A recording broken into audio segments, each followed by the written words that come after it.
മോളിവുഡിനെ സംബന്ധിച്ച് വളരെ മികച്ചൊരു സ്റ്റാർട്ടാണ് 2024 കിട്ടിയിട്ടുള്ളത്. കഴിഞ്ഞ വർഷം 10-200 പടങ്ങൾ പുറത്തിറങ്ങിയതിൽ വെറും 8-10 മാത്രമാണ് സക്സസ്ഫുൾ ആയത്. പക്ഷേ ഈ കൊല്ലം അങ്ങനെയല്ല.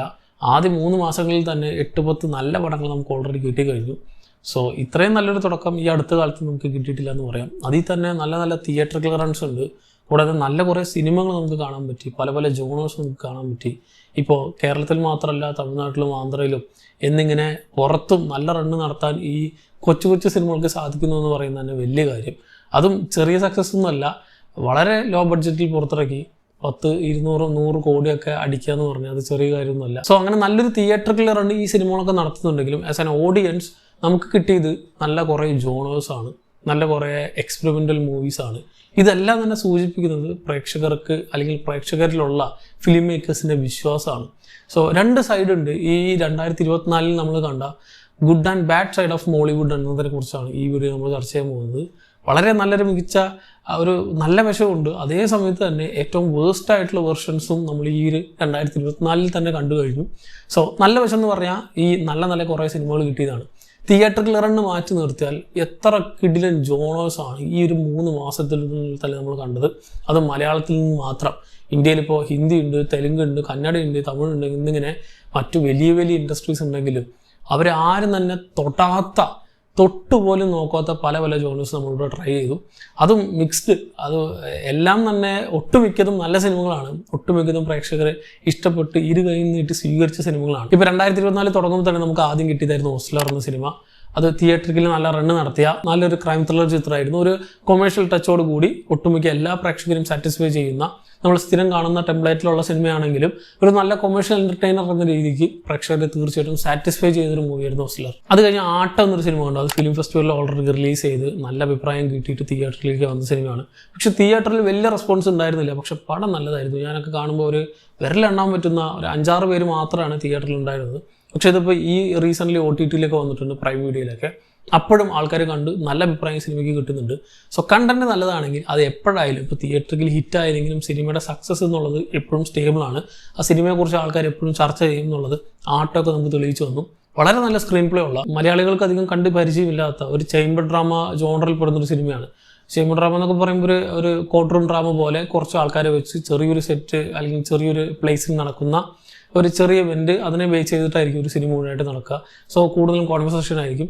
സോ സിനിമയിലെ തുടക്കം മുതൽ അവസാനം വരെ കുറച്ച് പേര് തമ്മിലുള്ള ഇൻട്രാക്ഷൻസ് മാത്രമേ ഉള്ളെങ്കിലും 1 മിനിറ്റ് പോലും നമ്മളെ ബോറടിപ്പിക്കാതെ എൻഗേജിങ് ആയി full on full complete package നൽകിയൊരു മൂവിയായിരുന്നു ആട്ടം. നല്ല കിടിലൻ സ്ക്രീൻ പ്ലേ വെച്ച് ആൾക്കാരെ ഞെട്ടിച്ചൊരു പടം. സോ അതിന് ഈ പറഞ്ഞ പോലെ തിയേറ്ററിൽ വലിയ റെസ്പോൺസ് കിട്ടിയില്ലെങ്കിലും ഇപ്പോൾ OTT വന്നപ്പോൾ നല്ല റെസ്പോൺസ് കിട്ടുന്നുണ്ട്. ഇവിടെ മാത്രമല്ല, പുറത്തും. ദെൻ ബ്രഹ്മയോഗം നമ്മൾ കണ്ടു. 2024 പുറത്തിറങ്ങുന്ന ഒരു മലയാളത്തിലെ ഫോക്ക് ഹൊറർ പടം. അതും അതിൻ്റെ ആസ്പെക്ട് റേഷ്യോയിൽ വ്യത്യാസമുണ്ട്. ബ്ലാക്ക് ആൻഡ് വൈറ്റ് ആണ്. ദെൻ ആകെ 3 ക്യാരക്ടേഴ്സ് ഉള്ളൂ. ഇത്തരം കാര്യങ്ങൾ വെച്ചുകൊണ്ട് ഒരു ഇന്റർനാഷണൽ ലെവൽ സ്റ്റഫായിരുന്നു ആ സിനിമ നമുക്ക് സമ്മാനിച്ചത്. ആൻഡ് പ്രേക്ഷകർ കൈ നീട്ടി ആ സിനിമയും സ്വീകരിച്ചു. ഫോക്ക് ഹൊററൊക്കെ ഇന്നത്തെ കാലത്ത് ഹിറ്റ് ആവണമെങ്കിൽ പ്രേക്ഷകരുടെ മൈൻഡ് സെറ്റ് ഒന്ന് ആലോചിച്ച് നോക്കണം. എത്രത്തോളം നമ്മൾ ആ ജോണറിനോട് അഡാപ്റ്റായി. നമ്മളധികം കണ്ട് ശീലിച്ചിട്ടേ ഇല്ലാത്തൊരു ജോണർ. ഓരോരുത്തരും ബ്ലാക്ക് ആൻഡ് വൈറ്റ് എന്ന് പറയുമ്പോൾ അധികം ആൾക്കാർ പ്രിഫറേ ചെയ്യില്ല. അങ്ങനെയുള്ള ഇന്നത്തെ ന്യൂജൻ കോൺട്രാസ്റ്റ് റീൽസൊക്കെ കാണുന്ന പ്രേക്ഷകരുടെ മുമ്പിലേക്കാണ് ഇത് ഡെലിവർ ചെയ്ത് ഇത്ര വലിയ സക്സസ്ഫുൾ ആക്കിയിട്ടുള്ളത്. സോ കാണാൻ ഓഡിയൻസ് ഉണ്ട്. പടം നല്ലതാണെന്ന് ഫിലിം മേക്കറിന് ഉറപ്പുണ്ടെങ്കിൽ എത്ര വലിയ എക്സ്പെരിമെന്റ് ചെയ്താലും ഇവിടെ സക്സസ് ആവും, നമ്മൾ സക്സസ് ആക്കി കൊടുക്കും എന്ന് ആ സിനിമയും തെളിയിച്ചു. ദെൻ അന്വേഷിപ്പിൻ കണ്ടെത്തും എന്ന് പറഞ്ഞ സിനിമ പുറത്തിറങ്ങി. അത് നല്ല ക്രൈം ഡ്രാമയായിരുന്നു, ഒരു പീരീഡ് ബേസിൽ നടക്കുന്ന സാധനം. പക്ഷേ ഈ പ്രേമലും ബ്രഹ്മയോഗം എന്നീ 2 സിനിമകളുടെ ക്ലാഷിനിടയിൽ പെട്ടുപോയി തിയേറ്ററിൽ വലിയ റണ്ണ് നടത്താൻ പറ്റാത്തൊരു സിനിമയാണ് ഇപ്പോൾ OTT-യിലൊക്കെ വന്നപ്പോൾ, നെറ്റ്ഫ്ലിക്സിലൊക്കെ വന്നപ്പോൾ ഒരുപാട് പേര് ആ സിനിമയെക്കുറിച്ച് നല്ല അഭിപ്രായങ്ങൾ പറയുന്നുണ്ട്. പക്ഷെ തിയേറ്ററിലും നല്ലൊരു എക്സ്പീരിയൻസ് തന്ന മൂവി തന്നെയായിരുന്നു. നല്ലൊരു ക്വാളിറ്റി ഉള്ളൊരു പടം എന്ന് ഒറ്റ വാക്കിൽ പറഞ്ഞു നിർത്താം അന്വേഷിപ്പിൻ കണ്ടെത്തുന്ന ചിത്രത്തെ. പിന്നെ നമ്മൾ പ്രേമല കണ്ടു. വൻ സക്സസ് ആയിരുന്നു ആ മൂവിക്ക്. കേരളത്തിൽ മാത്രമല്ല, തമിഴ്നാട്ടിലും ആന്ധ്രയിലൊക്കെ വൻ റണ്ണാണ് സിനിമ നടത്തിക്കൊണ്ടിരിക്കുന്നത്. ആൻഡ് ആ സിനിമയുടെ പ്രത്യേകത അതിൻ്റെ ജോണർ തന്നെയാണ്, റോംകോം ആണ്. ഇന്നത്തെ കാലത്ത് റോംകോം ഒക്കെ സക്സസ് ആവുക എന്ന് പറഞ്ഞാൽ ചെറിയ കാര്യമല്ല. ഇന്ത്യയിൽ തന്നെ ഇപ്പോൾ വിരലിലെണ്ണാവുന്ന റോംകോംസ് മാത്രമാണ് പുറത്തേക്ക് വരുന്നത്. ഇപ്പോൾ OTT റിലീസായിട്ട് നെറ്റ്ഫ്ലിക്സിലൊക്കെ ഇടയ്ക്ക് ചില സാധനങ്ങളൊക്കെ പുറത്തിറങ്ങാറുണ്ട്.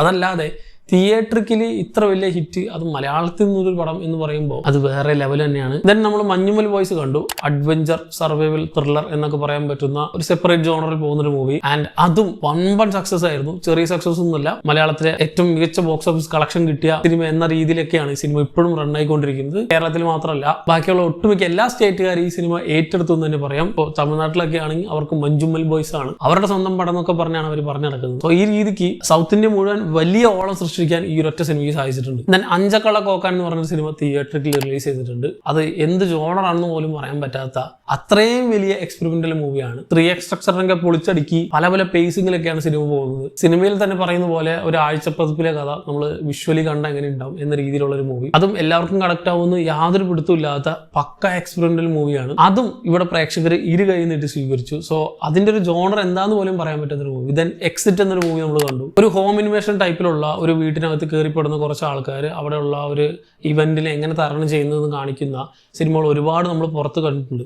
അങ്ങനത്തെ സിനിമയ്ക്ക് ഇവിടെ നമ്മൾ ചിന്തിക്കുക പോലും ഇല്ലാത്ത, ഇവിടുന്ന് വന്ന ഒരു മനുഷ്യൻ കാണില്ല എന്ന് വിചാരിക്കുന്ന സിനിമ ഇറങ്ങി എന്ന് തന്നെയാണ് വലിയ കാര്യം. ഇപ്പോൾ തിയേറ്ററിൽ ഒരുപാട് ആളൊന്നുമില്ല, വളരെ ലിമിറ്റഡ് തിയേറ്ററുകളും സ്ക്രീനുകളും മാത്രമേ ഈ സിനിമയ്ക്ക് കിട്ടിയിട്ടുള്ളൂ. എങ്കിലും ആ സിനിമ ഇറക്കാനുള്ള ധൈര്യം അത് നമ്മളെ കണ്ടിട്ടാണ്, പ്രേക്ഷകരെ കണ്ടിട്ടാണ്. ആ ഒരു ജോണറും ഈ മാസങ്ങൾക്കിടയിൽ ഇറങ്ങിയിട്ടുണ്ട്. ദെൻ ഗഗനചാരി എന്നൊരു സിനിമ, അതിപ്പോൾ തിയേറ്ററിൽ OTT ഒന്നും റിലീസ് ആയിട്ടില്ല, ഞാനതിൻ്റെ പ്രിവ്യൂ കൊണ്ടിരുന്നു. It's a sci-fi comedy movie in Malayalam. So ഇന്ത്യയിൽ തന്നെ അധികം ചർച്ച ചെയ്യാത്ത, അധികം എക്സ്പ്ലോർ ചെയ്യാത്തൊരു ജോണറാണ്.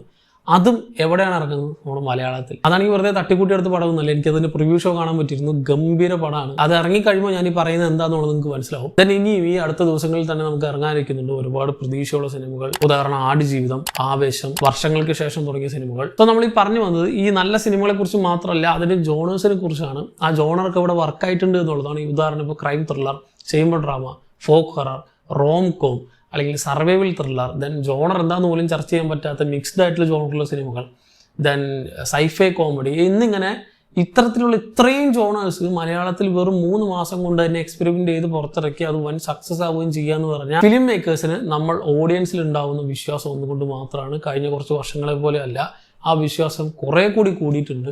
ഇപ്പോൾ OTTയിലൊക്കെ കോവിഡ് ടൈമിൽ ഒരുപാട് ഇന്റർനാഷണൽ സിനിമകളൊക്കെ കണ്ട് അങ്ങനെ ഇരിക്കുന്ന ഓഡിയൻസ് ആണെന്ന് മനസ്സിലാക്കിക്കൊണ്ടാണ് ഇത്തരത്തിലുള്ള ഫിലിം മേക്കേഴ്സ് ഇത്തരത്തിലുള്ള ഗംഭീര സിനിമകൾ കൊണ്ടുവരുന്നതും വലിയ റൺ ഇത്തരത്തിലുള്ള സിനിമകൾക്ക് കിട്ടുന്നതും. ആൻഡ് ഇതൊക്കെ തന്നെ നമ്മുടെ സിനിമകളുടെ ക്വാളിറ്റി കൂട്ടുകയാണ്. ബാക്കിയുള്ള ഇൻഡസ്ട്രീസിലൊക്കെ ഇപ്പോൾ തമിഴിലൊന്നും സിനിമയേ ഇല്ല, അവരൊക്കെ നമ്മുടെ സിനിമകൾ എടുത്താണ് ഓടിക്കൊണ്ടിരിക്കുന്നത്. ഇപ്പോൾ അവിടെ സിനിമകളില്ലാത്തത് കൊണ്ട് റിലീസാണ് അവർ ചെയ്യുന്നത്. സോ പഴയ സിനിമകൾ ഗംഭീര സിനിമകളായിരുന്നു. ആ സിനിമകൾ ഇഷ്ടമാണെന്നുള്ള ഒരു ഫാക്ടർ കൊണ്ട് തന്നെ റിലീസ് ആയിട്ട് പോലും തിയേറ്ററുകൾ നിറഞ്ഞു കവിഞ്ഞ് ഓടിക്കൊണ്ടിരിക്കുന്ന സമയത്ത് പുതിയ ഇത്തരത്തിലുള്ള നല്ല അന്യഭാഷാ സിനിമകൾ വരുമ്പോഴും അവർ അക്സെപ്റ്റ് ചെയ്യുന്നുണ്ട്. സോ ഇത്രയും മികച്ച രീതിയിൽ ഓഡിയൻസിനെ വിശ്വസിച്ച് നല്ല സിനിമകൾ പുറത്തിറക്കി അത് ഓഡിയൻസ് ഇത്ര നന്നായിട്ട് സ്വീകരിക്കുകയും ചെയ്യുന്ന മോളിവുഡിന്റെ ഒരു സൈഡ് ഉണ്ട്. മറ്റേ സൈഡ് ഇതേ പ്രേക്ഷകരെ തന്നെ കുറ്റം പറയുന്ന ഒരു കൂട്ടം ആൾക്കാരും ഉണ്ട്. ഇതുവരെ മാറാത്ത ഓൾഡ് സ്കൂൾ ഫിലിം മേക്കേഴ്സും ഉണ്ട്. ഒരു തരത്തിലും ഒരു മാറ്റം കൊണ്ടുവരില്ല. പണ്ടെന്താണോ കണ്ടത് അത് തന്നെ പിന്നെയും കാണിക്കണം. ആൾക്കാർ തിയേറ്ററിലേക്ക് ഇടിച്ച് കയറും. ഇതൊരു പക്കാ ബിസിനസ്സാണ്, അപ്പോൾ കൊടുത്ത പൈസ എങ്ങനെ പോലും തിരിച്ചു കിട്ടുന്നുള്ള രീതിയിലൊക്കെ പടങ്ങൾ പുറത്തിറക്കുന്ന ആൾക്കാരും ഉണ്ട്. എന്നിട്ട് പടം പൊട്ടുമ്പോൾ ഒരു കൂട്ടം ആൾക്കാരുടെ മേലെ പഴി ചാരുന്ന വിഭാഗവും. പക്ഷെ അവർക്കൊക്കെ ആരും ഒന്നും ചെയ്യാതെ തന്നെ അണ്ണാക്കി കിട്ടുന്നുണ്ട്. ഉദാഹരണം ഈ മാസങ്ങളിൽ തന്നെ 10 കോടിക്കെടുത്ത സിനിമകളൊക്കെ 100-200 കോടിയൊക്കെ വാരുമ്പോൾ 10, 30, 40 കോടിക്ക് എടുത്തിട്ട് വെറും 2-3 കോടിയൊക്കെ കളക്ഷൻ കിട്ടുമ്പോൾ അതിന്റെ കാരണക്കാരാണ്, അതിന്റെ കുറ്റക്കാരാരാണെന്ന് അവരൊന്നും ആലോചിക്കുന്നതായിരിക്കും നല്ലത്. കാരണം നല്ല കഥയാണ്, നല്ല സിനിമയാണെങ്കിൽ മാത്രമേ ആൾക്കാർ തിയേറ്ററിലേക്ക് കയറുള്ളൂ എന്ന് ഈ സിനിമകളൊക്കെ തന്നെ നമുക്ക് പ്രൂവ് ചെയ്ത് കഴിഞ്ഞു. ആൻഡ് ഇതൊക്കെ ഓടാനും ഇതൊക്കെ സക്സസ്ഫുൾ ആവാനും ഉള്ള മെയിൻ ഫാക്ടേഴ്സിലൊന്ന് ഓഡിയൻസ് തന്നെയാണ്. ഇപ്പൊ എത്ര നല്ല സിനിമ ആയിക്കോട്ടെ, ഓഡിയൻസ് ഇത് കാണാൻ കയറിയില്ലെങ്കിൽ ആ സിനിമ സക്സസ് ആവില്ല എന്ന് ഞാൻ ഈ പറഞ്ഞ ലിസ്റ്റിലെ ഉള്ള കുറച്ച് സിനിമകൾ തന്നെ പ്രൂവ് ചെയ്യുന്നുണ്ട്. സോ തിയേറ്ററിൽ വലിയ റൺ കിട്ടിയില്ലെങ്കിലും ആ സിനിമ നല്ലതാണെങ്കിൽ പിന്നീടെങ്കിലും അത് ചർച്ച ചെയ്യും. പക്ഷെ തിയേറ്ററിൽ മാത്രം ഫോക്കസ് ചെയ്ത് തീർക്കുന്ന കുറെ അലമ്പ് പടങ്ങൾ അത് അൺസക്സസ്ഫുൾ ആവാനുള്ള കാരണം ആ സിനിമകളൊന്നും അപ്ഡേറ്റഡ് അല്ല എന്നുള്ളതാണ്. സോ അപ്ഡേറ്റഡ് ആയിട്ടുള്ള ഫിലിംസ് ആൻഡ് അപ്ഡേറ്റഡ് ആയിട്ടുള്ള ഫിലിം മേക്കേഴ്സിനെ പ്രതീക്ഷിച്ചാണ് പുതിയ അപ്ഡേറ്റഡ് ആയിട്ടുള്ള ഓഡിയൻസ് ഉള്ളത്. ഇപ്പൊ ഈ ഓൾഡ് സ്കൂൾ ഫിലിം മേക്കേഴ്സ് ഇറക്കുന്ന സിനിമകൾ വേണ്ടാന്നല്ല, പക്ഷെ അത് കാണാനുള്ള ആൾക്കാരുടെ എണ്ണം കുറഞ്ഞു വരികയാണ്. അല്ലെങ്കിൽ അവരാരും തന്നെ തിയേറ്ററിലേക്ക് പോകാത്തൊരു സിറ്റുവേഷൻ ആണ്. കൂടുതലും OTT ആണ് ആൾക്കാരൊക്കെ പ്രിഫർ ചെയ്യുന്നത്. സോ മൗത്ത് പബ്ലിസിറ്റി വഴിയോ റിവ്യൂസ് ഒക്കെ വഴിയോ വളരെ നല്ല സിനിമ തിയേറ്ററിൽ തന്നെ കാണണം എന്ന് ഉറപ്പ് വന്നിട്ടുള്ള സിനിമകൾ മാത്രമാണ് ആൾക്കാർ ഇപ്പൊ തിയേറ്ററിലേക്ക് പ്രിഫർ ചെയ്യാറുള്ളൂ. ഇത്ര നമ്മൾ പുഷ് ചെയ്ത് പറഞ്ഞിട്ടും എന്നാ OTT വരട്ടെ അപ്പൊ കാണാമെന്ന് പറഞ്ഞിരിക്കുകയാണ് ഒരു വലിയ കൂട്ടം ആൾക്കാർ. സോ ഓഡിയൻസിന് എന്താണ് വേണ്ടത്, ഓഡിയൻസിന് പൾസ് എന്താണ് വേണ്ടതെന്ന് അറിഞ്ഞുകൊണ്ട് സിനിമകൾ പുറത്തിറക്കുകയാണെങ്കിൽ തീർച്ചയായിട്ടും സക്സസ്ഫുൾ ആക്കാൻ സാധിക്കും എന്ന് ഈ കഴിഞ്ഞ 3 മാസത്തെ സിനിമകൾ തന്നെ പ്രൂവ് ചെയ്തു. ആൻഡ് ഇത്ര വെറൈറ്റി ആയിട്ടുള്ള ജോണേഴ്സിലുള്ള സിനിമകൾ ഇറങ്ങി സക്സസ്ഫുൾ ആയിട്ടുള്ള മോളിവുഡിന്റെ 2024 അവസ്ഥ എന്ന് പറഞ്ഞാൽ അപ്ഡേറ്റഡ് ആയിട്ടുള്ള ഓഡിയൻസ് ആണ്. ഈ രീതിയിലുള്ള ഓഡിയൻസ് ഇന്ത്യൻ ഫിലിം ഇൻഡസ്ട്രിയിൽ ഇപ്പോൾ അറ്റ് പ്രസന്റ് വേറെ എവിടെ ഇല്ലതാനും. സോ ഓഡിയൻസിന് എന്താ വേണ്ടത് അത് ഡെലിവർ ചെയ്ത ഫിലിം സക്സസ്ഫുൾ ആക്കുക എന്ന് 2024 സ്റ്റാർട്ട് നമുക്ക് കാണിച്ചു തന്നു.